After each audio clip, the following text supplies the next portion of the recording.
हाय, हमें कई बार सुनने को मिला है कि किसी इन्वेस्टर ने किसी कंपनी में 15 साल पहले इन्वेस्ट किया था एंड आज वो 100 टाइम हो गया है।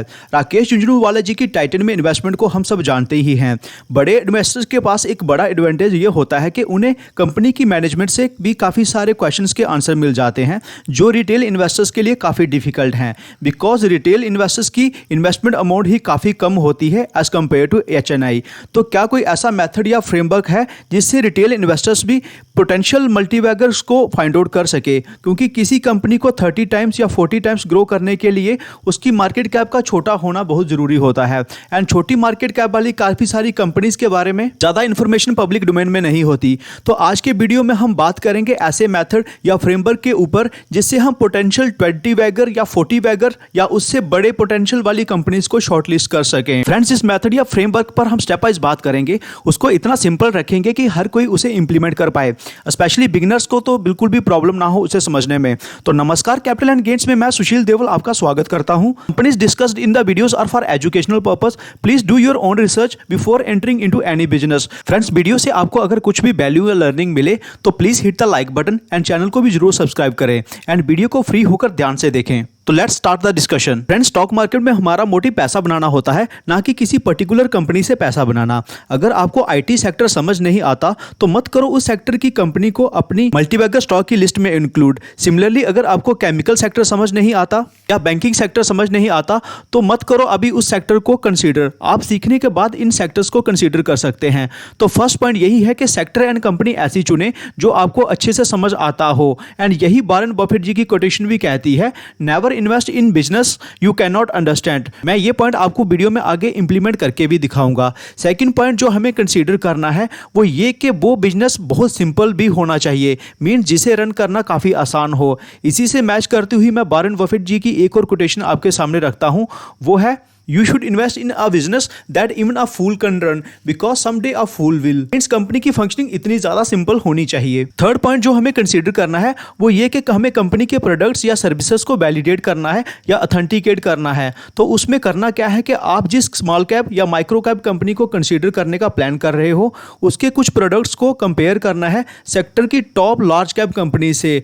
दोनों कंपनी के प्रोडक्ट्स को quality, price, packaging and quantity के पर्सपेक्टिव में कंपेयर करना है। अगर कोई कंपनी ऐसी है जिसके एंड प्रोडक्ट्स को आपको यूज करना नहीं आता, जैसे कि पेंट सेक्टर या एडहेसिव सेक्टर, तो उस केस में आपको किसी पेंटर या किसी कारपेंटर का ओपिनियन लेना है। मैंडेटरी नहीं है कि जो स्मॉल कैप कंपनी का सिमिलर प्रोडक्ट है वो लार्ज कैप कंपनी के प्रोडक्ट्स को बीट करे, बस उसके आसपास भी हो तो भी काफी है। क्योंकि अगर किसी स्मॉल कैप कंपनी का प्रोडक्ट लार्ज कैप कंपनी के प्रोडक्ट के आसपास भी है तो भी काफी बड़ी बात है। जब कंपनी ये टेस्ट पास करती है तो उसके बाद आता है कंपनी की बुक्स को चेक करना, मींस कंपनी के profit and loss statement, imported ratios, balance sheets, flow statement and इसके साथ शेयर होल्डिंग पैटर्न को चेक करना। एंड इन सबको मैं प्रैक्टिकली आपको करके भी बताऊंगा। फ्रेंड्स, वीडियो अगर अच्छी लग रही है तो वीडियो को लाइक जरूर करें। नेक्स्ट स्टेप जो हमें परफॉर्म करना है वो ये कि मैनेजमेंट ऑनेस्ट है कि नहीं। तो उसके लिए हम क्या कर सकते हैं, आप कंपनी का नाम let's say ABC company and उसके साथ फ्रॉड या वर्ड जैसा नाम यूज करके सर्च कर सकते हैं।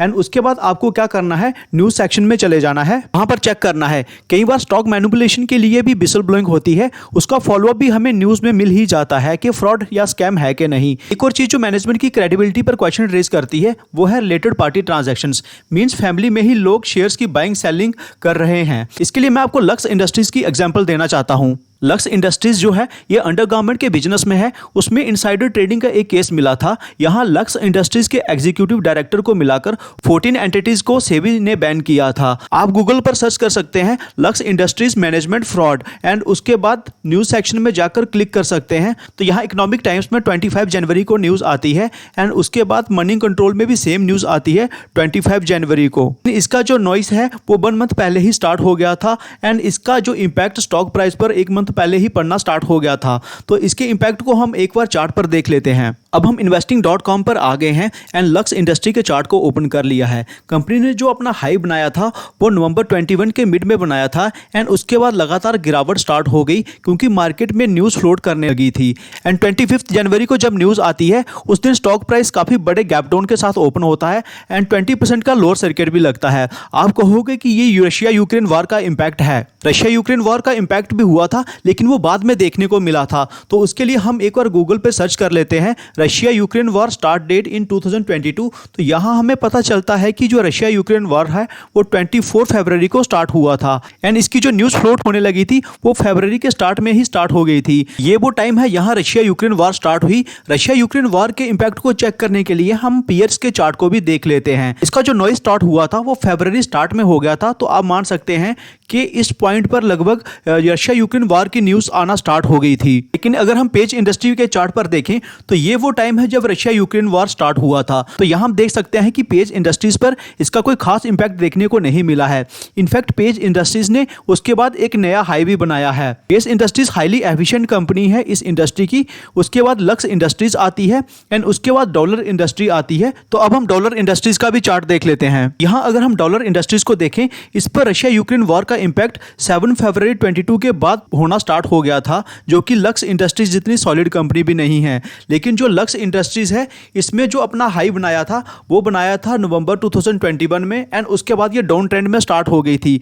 तो हम कह सकते हैं कि इस तरह की न्यूज़ का इंपैक्ट डेफिनेटली कंपनी के स्टॉक प्राइस पर पड़ता है, जबकि कंपनी पेज इंडस्ट्रीज के बाद नेक्स्ट सॉलिड कंपनी है इस इंडस्ट्री की। अब हम ये देख लेते हैं कि दोनों कंपनीज में अपने हाई से कितनी करेक्शन हुई थी। तो डॉलर इंडस्ट्री को अगर हम यहाँ पर मार्क करके देखें तो यहाँ पर जो करेक्शन हुई थी अप्रॉक्सीमेट 52% हुई थी। लेकिन लक्स इंडस्ट्रीज में कितनी करेक्शन हुई थी तो यहाँ हम अगर मार्क कर रहे हैं तो यहाँ हमें पता चल रहा है कि लगभग 75% करेक्शन हुई थी अपने हाई से। यहाँ से हमें पता चलता है कि लक्स इंडस्ट्रीज के स्टॉक प्राइस में जो करेक्शन हुई है उसमें सिर्फ रशिया यूक्रेन वॉर का इंपैक्ट ही नहीं था, बल्कि जो इनसाइडर ट्रेडिंग हुई थी उसका इंपैक्ट भी था। बेशक मैनेजमेंट ने बहुत बड़ा क्राइम नहीं किया था, लेकिन उसका इंपैक्ट जरूर पड़ता है एंड ऐसी कंपनीज को इन्वेस्टर फ्यूचर में वैल्यूएशन भी बहुत रेयर केसेस में ही अच्छी देते हैं। Means it's a kind of stigma over a company.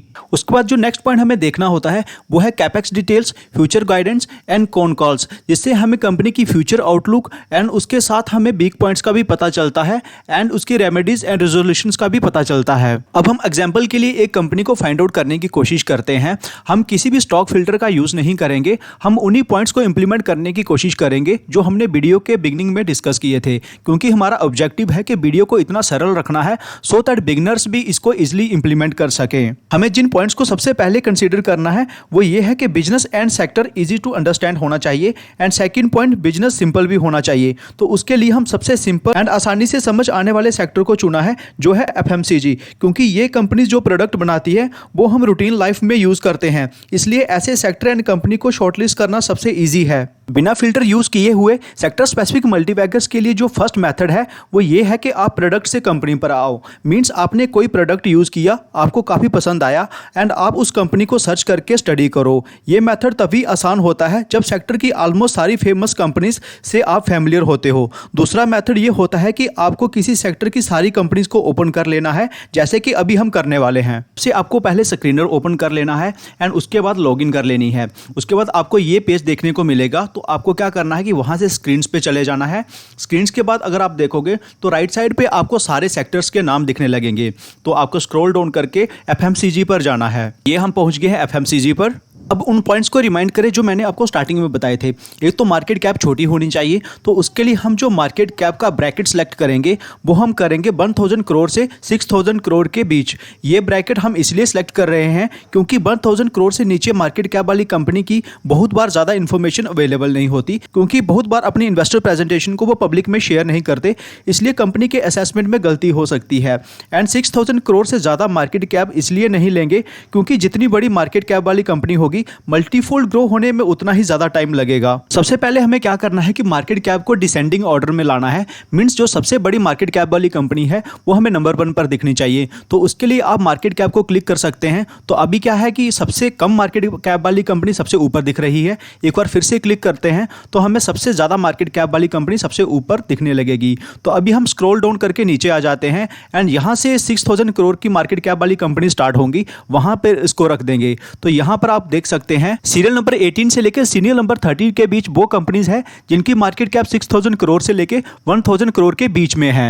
अब आपको क्या करना है कि क्विकली हर एक कंपनी की वेबसाइट को चेक करना है एंड देखना है कि कौन सी कंपनी के प्रोडक्ट्स आपको बेटर लगते हैं या कौन सी कंपनी के प्रोडक्ट्स फेमस हैं। जिसके प्रोडक्ट्स में दम है उसी कंपनी को हम सिलेक्ट करेंगे। कंपनी के मोस्ट ऑफ द प्रोडक्ट्स अच्छे होने चाहिए, ना कि सिर्फ एक या दो प्रोडक्ट्स। सबसे पहले हम हिंदुस्तान फूड को सिलेक्ट करते हैं एंड यहाँ से उसकी वेबसाइट ओपन करने की कोशिश करते हैं। तो यहाँ आपको देखने को ही मिल गया होगा कि कंपनी कॉन्ट्रैक्ट मैन्युफैक्चरिंग करती है। कंपनी तो अच्छी है, लेकिन मैं इस कंपनी को इसलिए सिलेक्ट नहीं करूंगा क्योंकि ऐसी कंपनीज को बाकी एफएमसीजी कंपनीज की तरह प्रॉफिट मार्जिन्स नहीं मिलते in comparison with those companies जो खुद के प्रोडक्ट्स मार्केट में लॉन्च करती हैं।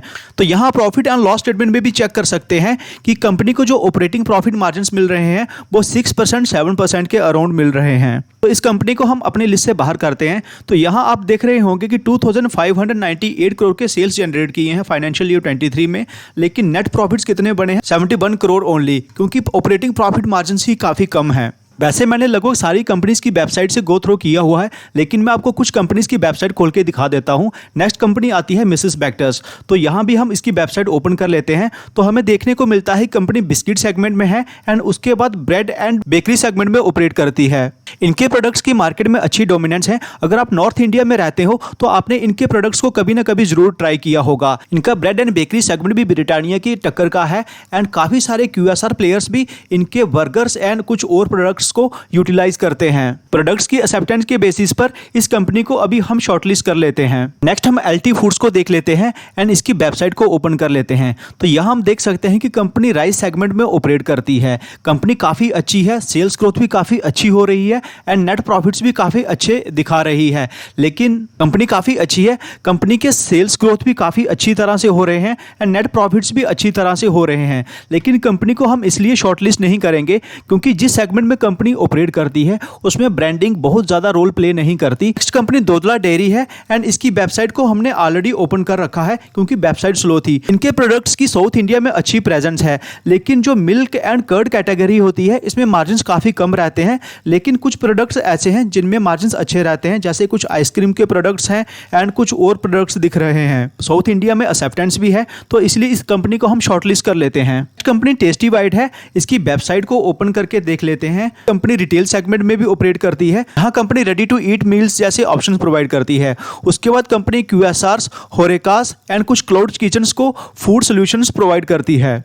इस कंपनी को भी हम सेलेक्ट कर लेते हैं क्योंकि company ready to eat meals में ऑपरेट करती है एंड 68% रेवेन्यू कंपनी की रिटेल सेगमेंट से आती है एंड ये भी फोरकास्ट किया जा रहा है कि ready to eat meals India में काफ़ी फास्ट पेस पर ग्रो कर सकते हैं। नेक्स्ट हम बजाज कंज्यूमर को देख लेते हैं, इसकी वेबसाइट को भी ओपन कर लेते हैं एंड इसके अगर हम प्रोडक्ट सेगमेंट में जाएं तो सबसे ज़्यादा बिकने वाला product Bajaj almond drops hair oil है। लेकिन बाकी प्रोडक्ट्स की मार्केट में बहुत अच्छी एक्सेप्टेंस नहीं है, इसलिए इस कंपनी को भी अभी हम ड्रॉप करते हैं। एक और कंपनी है वाडीलाल इंडस्ट्रीज, इसको भी देख लेते हैं एंड इसकी वेबसाइट को ओपन कर लेते हैं। कंपनी आइसक्रीम सेगमेंट में काफ़ी अच्छी पोजीशन होल्ड करती है। उसके साथ company chemical segment, dairy business and quick treat segment में भी ऑपरेट करती है। इस कंपनी की भी मार्केट में अच्छी एक्सेप्टेंस है, तो इसलिए इस कंपनी को भी हम शॉर्टलिस्ट करते हैं। यहाँ तक जिन पॉइंट्स को हमने कंसीडर किया है वो है business easy to understand and validation of products. इसके बेस पर हमने 4 कंपनीज को शॉर्टलिस्ट किया है। प्रोडक्ट्स के बेस पर जो रैंकिंग आई है उसमें फर्स्ट है मिसेस बैक्टर्स, सेकंड है वाडीलाल, उसके बाद है दोदला डेयरी एंड उसके बाद है टेस्टी बाइट्स। फर्दर एनालिसिस पर जाने से पहले हम कुछ और पैरामीटर्स को चेक कर लेते हैं जिसमें कम समय में हमारी कंपनीज और भी फिल्टर हो जाएंगी एंड उसमें हम चेक करेंगे operating profit margins, sales growth and profit growth. उसके लिए ऑपरेटिंग प्रॉफिट मार्जिन्स लेंगे 10% से ऊपर, सेल्स ग्रोथ लेंगे 3 इयर्स में 20% से ऊपर एंड प्रॉफिट ग्रोथ लेंगे 20% से अबव, वो भी 3 इयर्स में। सबसे पहले हम ऑपरेटिंग प्रॉफिट मार्जिन्स देख लेते हैं। बैक्टर्स फूड्स के अभी चल रहे हैं 13%, उसके बाद वाडीलाल के चल रहे हैं 15%, टेस्टी बाइट के चल रहे हैं 13% एंड उसके बाद जो दोदला डेयरी है उसके चल रहे हैं 7%। तो इसमें रैंकिंग बनती फर्स्ट आती है वाडीलाल, उसके बाद आता है बैक्टर्स फूड, देन आता है टेस्टी बाइट्स एंड उसके बाद दोदला डेयरी आती है। अब हम चारों कंपनीज की लास्ट 3 ईयर्स की सेल्स ग्रोथ देख लेते हैं। बैक्टर्स फूड की हुई है 21% के हिसाब से, वाडीलाल की हुई है 21% के हिसाब से, टेस्टी बाइट्स की हुई है 4% एंड दोदला डेयरी की हुई है 10% के हिसाब से। तो यहाँ मिसेस बैक्टर्स एंड वाडीलाल इंडस्ट्रीज की सेम सेल्स ग्रोथ हुई है, दैट इज 21%। सेकेंड नंबर पे आ रही है दोदला डेयरीज एंड इसकी हुई है 10%। थर्ड नंबर पर आ रही है टेस्टी बाइट्स, इसकी हुई है 4%। हम सारी कंपनीज की लास्ट 3 ईयर्स की प्रॉफिट ग्रोथ देख लेते हैं।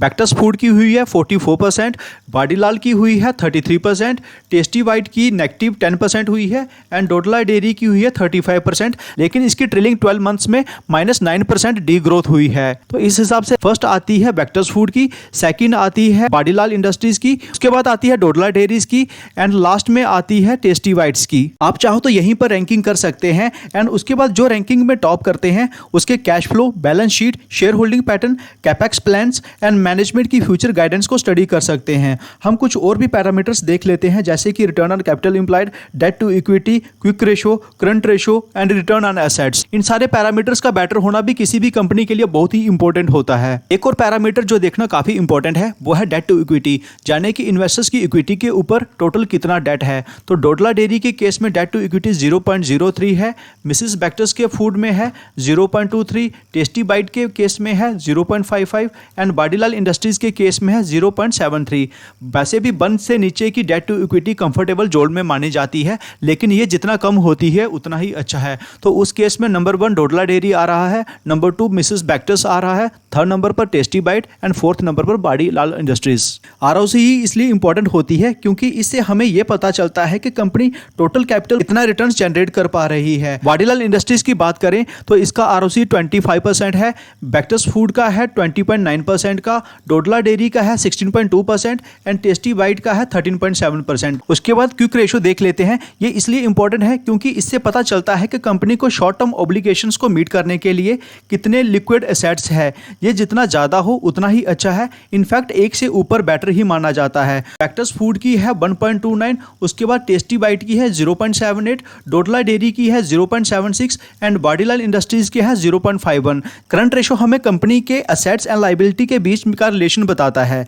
तो यहाँ भी कंपनी की एबिलिटी का पता चलता है शॉर्ट टर्म ऑब्लिगेशंस को मीट करने का या वो डेट को पे करने का जिन्हें एक ही साल में पे करना था। लेकिन यहाँ जो ऑब्लिगेशंस को मीट किया जाएगा वो किया जाएगा विद करंट एसेट से, लेकिन क्विक रेशो के केस में लायबिलिटीज को मीट किया जाता है विद लिक्विड एसेट से। करंट रेशो की बात करें, बैक्टर्स फूड का 1.79 है, टेस्टी बाइट का 1.48 है, बाडीलाल इंडस्ट्रीज का 1.44 है एंड डोडला डेयरी का है 1.32। तो यहाँ पर रैंकिंग में फर्स्ट आती है बैक्टर फूड, सेकंड नंबर पर आती है टेस्टी बाइट, थर्ड नंबर पर आती है बाडीलाल इंडस्ट्रीज एंड फोर्थ नंबर पर आती है डोडला डेयरी। देख लेते हैं रिटर्न ऑन एसेट्स। इससे हमें पता चलता है कि कंपनी अपने एसेट्स के रिलेशन में कितना प्रॉफिटेबल है।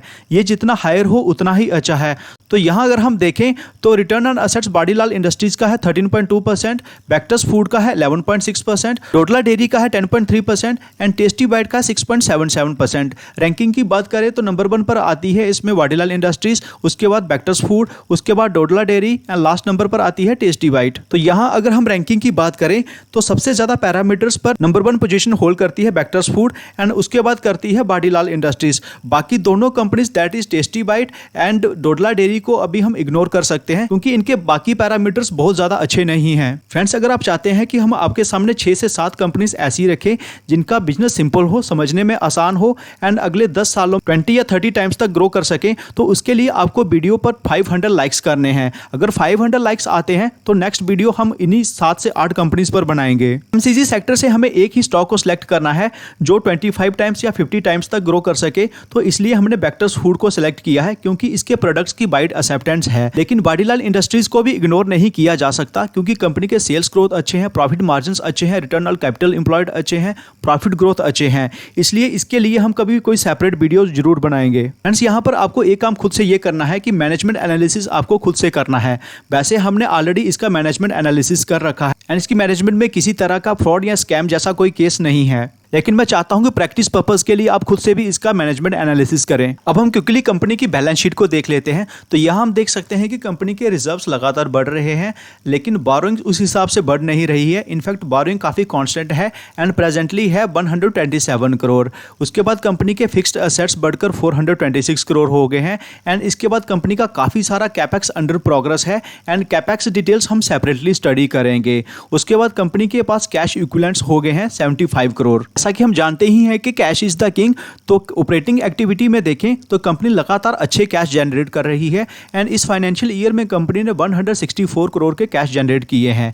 उसके बाद अगर हम कंपनी के शेयर होल्डिंग पैटर्न को देखें तो यहाँ स्ट्रॉन्ग हैंड्स की होल्डिंग लगातार बढ़ती जा रही है एंड पब्लिक के पास जो दिसंबर 2020 28.41% होल्डिंग हुआ करती थी वो अब 27.1% रह गई है। ऑलमोस्ट 11% की होल्डिंग पब्लिक से शिफ्ट होकर स्ट्रॉन्ग हैंड्स में चली गई है एंड मैं पर्सनली उन कंपनीज को काफी प्रेफर करता हूं जहां पर पब्लिक की होल्डिंग कम हो रही हो एंड स्ट्रॉन्ग हैंड्स की होल्डिंग बढ़ रही हो। कोई बिगिनर अगर यहां तक भी एनालिसिस कर लेता है तो उसके लिए काफी है, लेकिन कंपनी फ्यूचर में यहां से किस तरह से ग्रोथ दिखा सकती है उसके लिए कंपनी के कैपेक्स डिटेल्स एंड मैनेजमेंट की फ्यूचर गाइडेंस देखना चाहिए एंड ये सारी चीजें आपको इन्वेस्टर प्रेजेंटेशन या एनुअल रिपोर्ट्स में मिल जाएंगी एंड ये सारी चीजें आपको screener.com में डॉक्यूमेंट सेक्शन में मिल जाएंगी। फ्रेंड्स, इस तरह की कंपनी जिनके प्रोडक्ट्स की अच्छी एक्सेप्टेंस हो एंड फाइनेंशियल हेल्थ भी अच्छी हो वो 25 टाइम्स या 50 टाइम्स भी ग्रो कर सकती है, बिकॉज कंपनी की मार्केट कैप अभी 4000 करोड़ है एंड अगर यहाँ से 25 टाइम्स भी ग्रो होती है तो नेक्स्ट 7 to 8 ईयर्स में इसकी मार्केट कैप सिर्फ 1 लाख करोड़ की होगी, विच इज नो सरप्राइज। ये था वो फ्रेमवर्क जिसे यूज करके कोई भी इन्वेस्टर इवन के बिगनर भी मल्टीफोल्ड ग्रो होने वाली कंपनीज को आइडेंटिफाई कर सकता है। तो वीडियो को आपने अगर यहां तक देख लिया है, मेरी मोटिवेशन के लिए वीडियो को लाइक कर दें, चैनल को अगर सब्सक्राइब नहीं किया है आई रिक्वेस्ट आप चैनल को भी सब्सक्राइब कर दें। तो कैसा लगा आज का एनालिसिस कमेंट सेक्शन में जरूर बताइएगा। मिलते हैं आपसे अगले वीडियो में, टेक केयर।